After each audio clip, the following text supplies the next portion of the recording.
Joining me now is best-selling author Douglas Murray. His latest work is The War on the West. Douglas, let's start with the ongoing meltdown over Donald Trump's election triumph. Former German Chancellor Angela Merkel has lashed out at the president-elect, saying he's driven by emotion in contrast to her factual approach. She also said, "I wish with all my heart that Kamala Harris defeats her competitor and becomes president." I don't know why she's still wishing that, because it's done and dusted. Douglas, if only she'd listened to Donald Trump when he warned her about Germany becoming dependent on Russian energy. Yes, it's extraordinary, Rita. Angela Merkel is much revered in Europe, and it seems around the international community, for being this sort of strong woman who was the one who could make the tough decisions and all that sort of thing. But there were several just major geostrategic mistakes she made in her time in office, which are still having effects that reverberate across not just Europe, but the world. One was making Germany and indeed Europe so dominant on Russian gas. Of course, her predecessor as Chancellor actually went to work for Gazprom, the Putin Russia-owned gas company. She enmeshed Germany even tighter into that, and it's had consequences that have been unbelievable for holding Europe a kind of hostage in its relations with Russia and indeed with Ukraine. Secondly, I mean, apart from anything else, you have the fact that Angela Merkel, when she talks about emotion, I mean, she used emotion to make one of the worst decisions that's been made in our lifetimes in Europe, which was the decision that Europe's external borders should be opened and that over 1 million illegal migrants from all over the world should be allowed to just flood into Europe, something which is still happening because of the laxity of her border approach. She did that, it seems, purely from emotion. It's just astonishing sometimes, Rita, that for some reason, some politicians can make absolutely epoch-changing political mistakes and still be given reverential interviews by the world's media. And others can make tough decisions that actually save their countries. And they tend to be the ones that get harried in retirement by the media. It's astonishing watching the career of Angela Merkel after office as it was during office.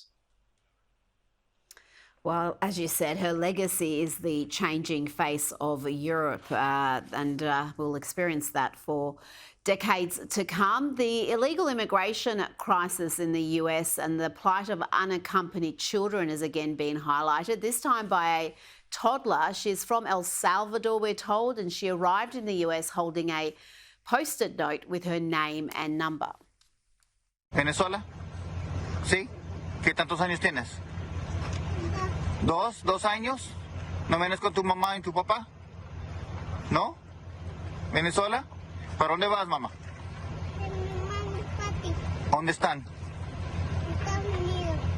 Douglas, there's been scant coverage of the fact that more than 500,000 unaccompanied children have crossed the border without a parent or guardian since 2021, or the fact that there's thousands of these children missing. More than 30,000 have failed to show up for court hearings, according to the Department of Homeland Security.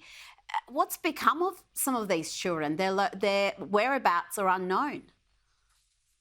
And they'll remain unknown, sadly. And this is another of the things that happens from the let's make major decisions based on so-called emotion. Kamala Harris and Joe Biden were incapable or unwilling to make sure that the southern border of the United States held. And so, as you say, hundreds of thousands of children, among others, have been effectively trafficked through the border since then. The American system is inevitably completely overwhelmed, as the European system has been in recent years. as the Australian system would have been if the Australian authorities hadn't have taken some control of their borders in recent years or recent decades. The US authorities do not have the capability to make sure that children born in the United States turn up to school and don't play truant.